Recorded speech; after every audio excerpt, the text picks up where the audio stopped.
This isn't just another week on campus. This is HBCU Week 2025. At Hinds Utica, and the energy is unmatched. That's right. Did you know HBCU have been making history for over 180 years, and there are 100 across the country carrying the legacy forward. And right here at Hinds Utica, we're doing it big. From glow parties from the first intramural basketball game to celebrate the culture that makes HBCU so powerful. This is HBCU Week, and it all starts now. This is HBCU Week on Hinds' very own WHUC. Hello, I'm your host, Rohan Caples. And I'm Kenadi McCastle. And this is your special coverage of HBCU Week here at the Hinds Utica Campus. All week long, we're celebrating the pride, culture, and history that makes HBCUs so special. From campus events to student success stories, we're going to take you into the inside energy, tradition, and spirit that brings us a sense of community spirit. We kicked off the week with HBCU Table and bringing other HBCUs to the Hinds Utica campus. Davis Rogers in there right now. Davis, what all schools are in there? Yes, Kenadi and Rohan. I'm here at a fair where students are learning about opportunities after Hinds. Here on the Utica campus, students learn and gain more knowledge about opportunities after Hinds. Four-year HBCU institutes such as Mississippi Valley State, Jackson State, Tougaloo College, and Rust College. The director of HBCU initiatives, Dr. Tasha Thinkpan, goes in depth about everything we need to know with HBCU Week and more. So we have our history discussion tomorrow with Ms. Jean Green, so that's going to be a great wealth of knowledge. We also have each night we have karaoke tonight. We also have our Tech Summit, which is Wednesday, which we will have other vendors here on campus with us, as well as Thurgood Marshall College Fund will be here with us on Thursday. As well, we have our Yard Fest, which will be happening right outside the Union, concluding with going to Hinds versus Caples Lincoln football game in Raymond, and then Friday we have community service. The Director of Recruitment and Admissions, Mr. Chad Thomas from Rust College, gives students helpful advice for when transferring from a 2-year to a 4-year institute. Keep time management. Here I feel like transfer from a 2-year to a 4-year, this helps as far as with that transition. Just making sure you stay on top of your classes, your hours, so you can graduate on time. The tables are square, true enough, but here at the U, they go around full circle. Davis Rogers reporting for WHUC News 7. Back to you all. Thanks, Davis. Looks like you guys are having a great time in the student union. Kennedy, did you know my favorite school was there? Really? Which one? JSU, of course. Did you know they were founded in 1877 as a national seminary who focused on training black leaders, which was a major factor in producing HBCU leaders we have today?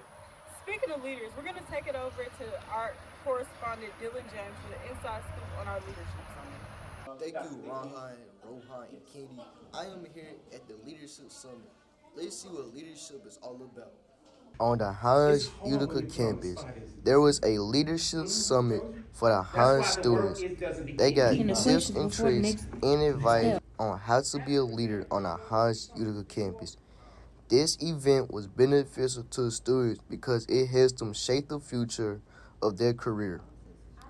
During the event, they had a breakout session where they got to learn who they are as a person. Executive Director of Title III, Howard Gibson, tells us why he hosted this leadership summit. And I just went over some helpful training that would prepare them for this upcoming year. Things such as how to be a leader, why is leadership important, leaving a legacy. He also shares with us how the students felt about the leadership summit. I had a good time. I think that they will be better prepared as a result of the leadership summit, and so I had a great time because when I participated at Jackson State as Mr. Sophomore and Junior Class President, I would have wanted someone to do the same thing for me. Leadership plays a big role. Back to you, Rohan, Kenadi. Thanks for that coverage, Dylan. Hey, Kennedy, how do you like to relax from a long day of class? Usually chill, listen to some music, like some Erykah Badu, some Lauryn Hill. Erykah Badu was for HBCU. She was at Grambling State. I don't know who that is, but I do know who SZA is, and she went to a HBCU as well. She went to Delaware State University. Do you hear that? Hear what? I think I hear music. I hope we're not missing karaoke night. We have Tanaya Gibson on the scene right now. Tanaya, how's it going in there? Part of HBCU Week, students were invited to showcase their voices and school spirit at a fun-filled karaoke night, such as sophomore Jerome Kelly, student at Hinds Utica, that tells us more on this event. I feel good, you know. I heard my homeboys singing, heard my homegirl singing. It felt good to have the crowd going wild for my boy. This event celebrated culture, creativity, and community through music and student performances. Whether hitting every note or just vibing with your friends, is a chance to relax, connect, and honor HBCU pride in a lively, welcoming space. Sophomore Sean Johnson explains why he would attend this event again. This event again because it was fun. It was nice to bring everybody outside, the freshmen, sophomores, you know. Hope they would do this event again. Everybody from down bottom came out and had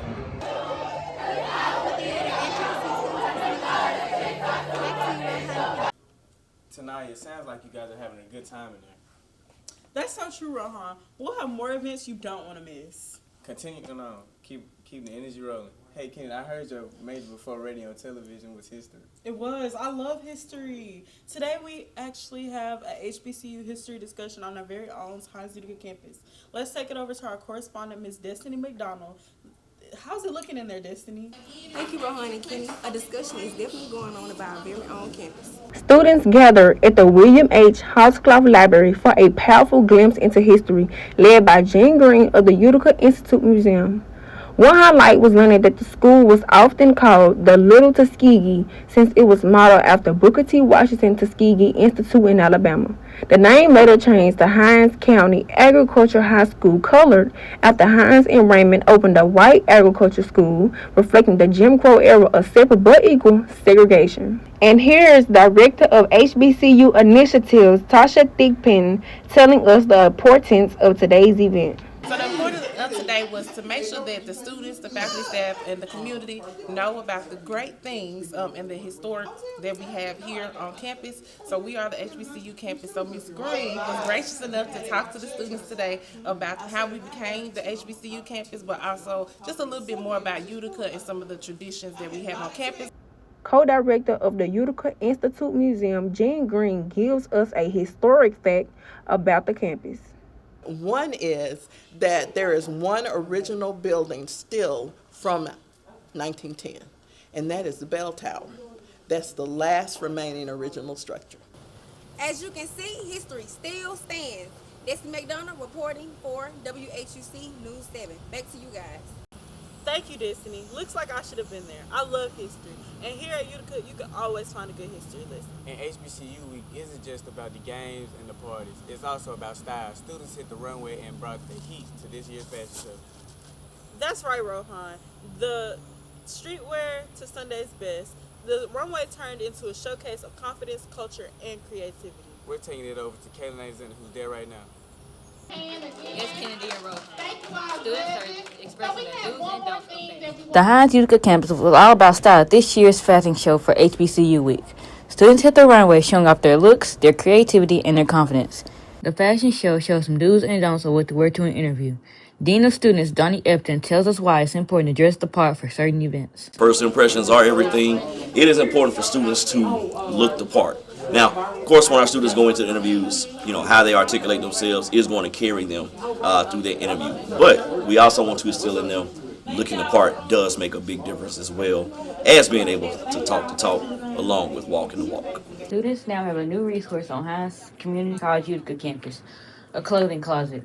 Single-stop coordinator Rochelle Wilson tells you the steps to complete a screening process and what to expect from the clothing closet. So today we had the privilege of unveiling our new clothing closet here for the Utica campus.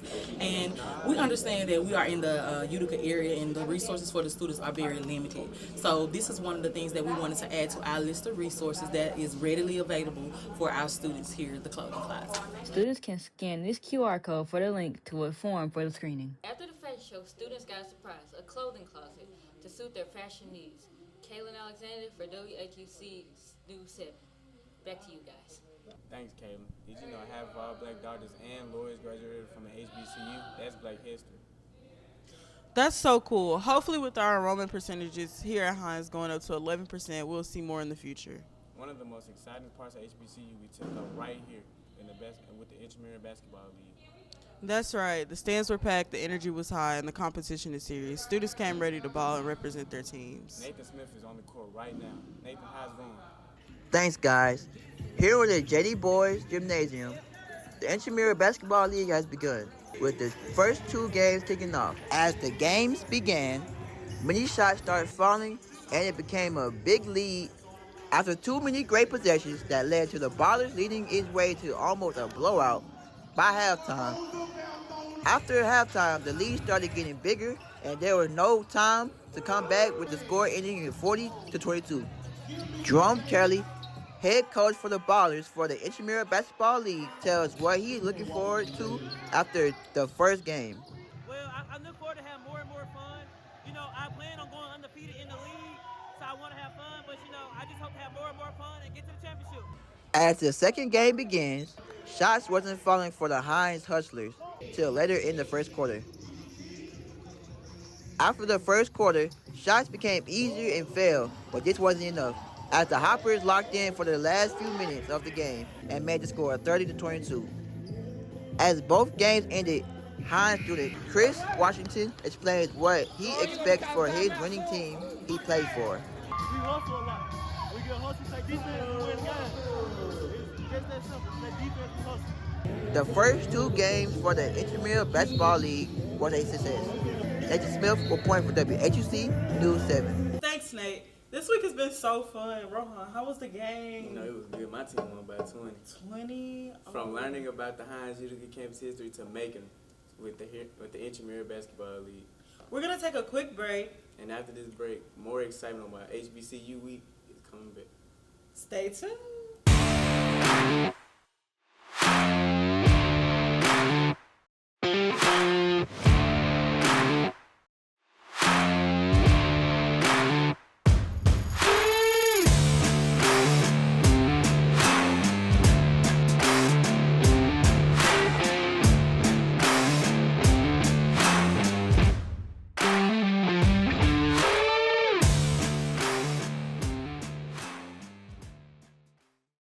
When it comes to different topics around the Hinds community, Real Talk is the answer.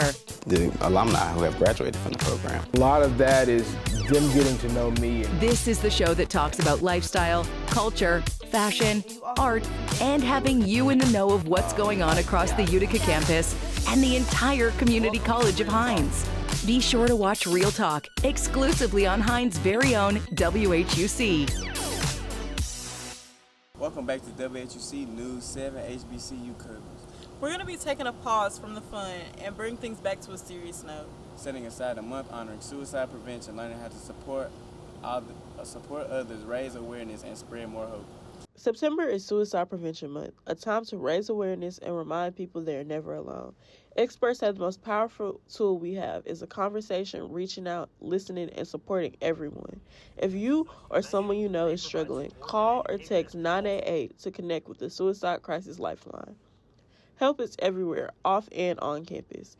Don't be scared to reach out even if you're not sure. One call can be life-changing. When it comes to suicide prevention, it's important to remember that resources are available all across Hinds Community College campuses. Lead mental health counselor Kelly White has more information on how to receive those services. So we have a couple of different options that we offer. All currently enrolled students, faculty, and staff qualify for up to 10 free confidential counseling sessions with our department. We do those both virtually and in person. And currently we have 3 counselors that cover all 6 of our campuses. So we do have a limited capacity with what we can offer in-house. But we also have a partnership with Pathways Counseling, which is a community-based provider located in Flowood, Mississippi, that also provides counseling services both virtually and in person. Thanks for that, Kenny. I know Hinds Community College mental health services are free of charge for students and faculty. With some innovation, inspiration, and a whole lot of celebration. And speaking of innovation, HBCUs contribute more than $14 billion a year to the U.S. economy and support over 130,000 jobs. Those are a lot of jobs. But behind this very door, we have several high schools who want to learn more about tech. We have our correspondent, Brandon Barnett, right now in the tech center. Brandon, how's it going in there? Thanks, Kenadi and Rohan, students from all surrounding high schools has came down into the Utica campus to see what technology has to offer. Students from several local high schools came to the Utica campus to see what technology has to offer. They had the opportunity to see how technology is incorporated here at Hinds and in the industry. From breakout sessions to talking to instructors, high school students explored several different opportunities. Several speakers such as Sky Viper Studios, who taught the students how to fly drones and got the tips and tricks. Sky Viper Studios' Margarita Smith shares with us what students learned and the benefits of drones and having the notion of freedom and being able to serve your community. That's one benefit of flying, being able to service your community and help people out and create videos that last longer, memorable, and things like that. Also, even with farmers, helping them locate cattle or anything. During disaster periods, drones come in real handy when it comes to things like that, like tornadoes, aftermath, hurricanes, aftermath. Jonathan Towns, Vice President of Korean Technical Education and HBCU Initiatives, explains how he wants high school students to get exposed to different technology that Hinds has to offer. I want them to get exposure and enrichment on careers and workforce opportunities that are out there in the technology field. You know, exposing them to animation simulation, exposing them to cybersecurity, programming and networking, and also exposing them to aviation, as well as some other careers in STEM and technology. And we hope that this will drive them to pursue a degree and enroll in a 4-year or 2-year institution to take up some of these programs. Students enjoyed everything about all things technology. Here's the reporting for WHUC News 7. Back to you. The health and wellness event is all about taking care of your health, mind, body, and spirit. Because being at your best means more than just hitting books. We'll take it to Roosevelt Harris for a better insight of what that means. The Health and Wellness Center has been an event to empower students during HBCU week. They are proud to highlight the importance of health and wellness because success in the classroom and in life starts with taking care of yourself.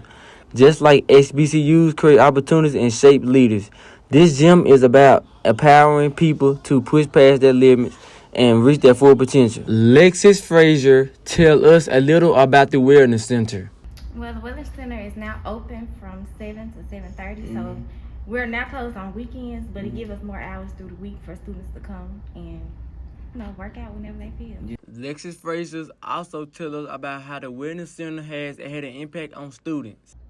It allows them to come in here and work out, and when they come out of the cafeteria or whatever, they're able to focus on their health. Yes, ma'am. Students came out here to empower their health and wellness center. Roosevelt Harris report for WHUC News 7. Thanks, Roosevelt. And when the sun goes down, the lights are up. The neon light for the glow party. Black lights and bright colors and nothing but good vibes. This is going to be lit. And here's a fun fact. HBCUs are known for their vibrant campus life, from homecoming to step shows and concerts and parties that bring students together. That same tradition and celebration is what makes nights like this at the Glow Party so special. Evan Stewart is there right now. Evan, are you lighting it up? Thank you, Rohan and Kenadi. Although the Glow Party has not yet started, students are looking forward to having a great time here, enjoying some freedom and free time with their friends. At the old gym, students got the opportunity to have a glow-in-the-dark party to wrap up the HBCU week happening around campus. Food and beverages were served for students to ensure a fun night filled with fun. Music and excitement filled the gym while students got to be with their peers and enjoy some fine music as well. We talked to Director of HBCU Initiatives, Dr. Tasha Thigpen, and she explains the motive behind the event. Okay, so we just want to do something fun to kind of bring the week out. Tomorrow night we are going to the game, so we wanted to do something fun for this campus to kind of end HBCU week. So the students wanted a glow party, so a glow party is what we're having.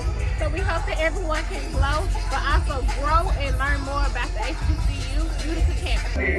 As you can see, students don't only want to grow, but they're looking to grow in their academic, school, and their personal life.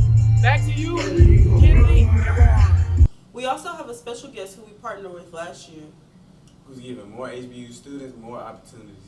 We'll bring it over to Kamaria Seaton, who's with Thurgood Marshall. Kamara, you doing okay in there? As you can see, students are now preparing for the upcoming Thurgood Marshall College Fund Workforce Development Summit that is happening in November. The Thurgood Marshall College Fund is on the Hinds Utica Campus, helping students prepare themselves for the upcoming Workforce Summit. There, students will collaborate, learn, and engage in numerous student-informing sessions. Senior Program Manager for the Thurgood Marshall College Fund, Marquita Yarbrough, explained why the session took place. Yeah, so this session today was to promote awareness for our upcoming Workforce Development Summit that's going to be held in Birmingham, Alabama in November. And so, like in January, this conference will teach students upskilling, resume, networking, how to interview. I know we did an etiquette session that went really well. And so it just prepares the students for the next step. And so we're here, Hinds students are some of our best students. And so we want to make sure that we have the representation at this upcoming conference. She also shared that engagement has increased since enrollment here at Hinds Community College has inclined. So yes, we've had wonderful engagement, both yesterday with the high schoolers and today with the current students here at Hinds. They've been really engaged. They were inquiring about our Google program that we also have, which is a generative AI certification, which that's also a 9-week course, which would take them to the next step. Students have now updated their resumes and gathered information for the upcoming Workforce Summit. Back to you, Kenadi and Rohan. Thanks, Kamara. Make sure you guys fill out your applications. Yard Fest is always one of the biggest highlights of HBCU week. From music to food and culture that brings the whole campus together. Janaya Bounds is out there right now. Let's check in with her. Janaya, who's all out there? Thank you, Rohan and Kenadi. Welcome to Yard Fest. The 2025 Yard Fest at Hinds Utica was nothing short of amazing. From the elegance of the Royal Court to the energy of the Hinds cheerleaders, every moment brought the campus to life. The Divine Nine showed up and showed out, filling the plasma with tradition, unity, and pride. Student alumni in the community came together to enjoy food, music, and unforgettable games. It wasn't just an event. It was a true celebration of spirit, culture, family at Hinds Utica Yard Fest. I spoke with Christopher Davis, Mr. Utica, and he talked a little bit about the Yard Fest today. We got a Yard Fest.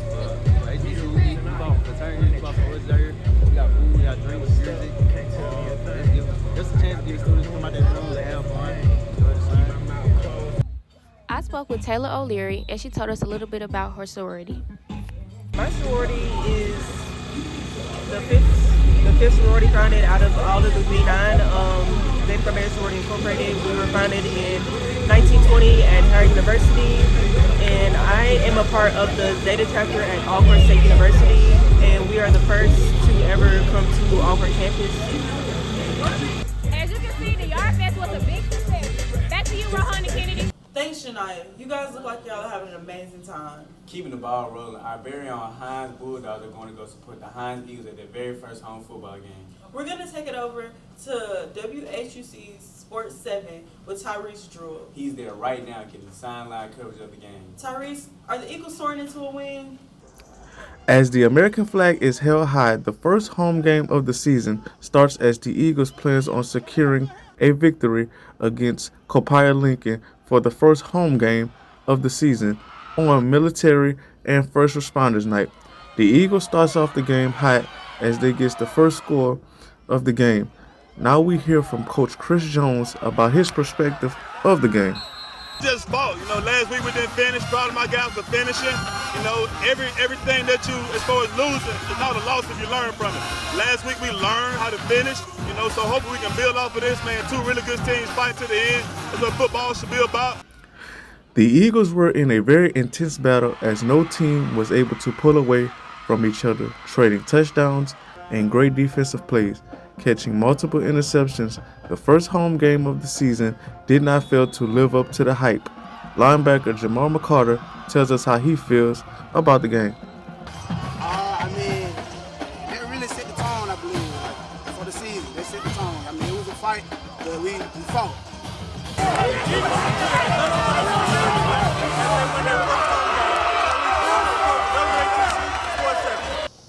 This week has been full of fun and informative, from learning our own history of our HBCU to singing our hearts out at karaoke. Rohan, what was your favorite part of HBCU? My favorite part had to be the basketball game. We won by 20. Yeah, mine was definitely karaoke. I ain't had no voice. Well, thank you guys for tuning in to WHUC News 7 special coverage of HBCU Week. My name is Kenadi McCastle. And I'm Rohan Caples. And this has been HBCU Week.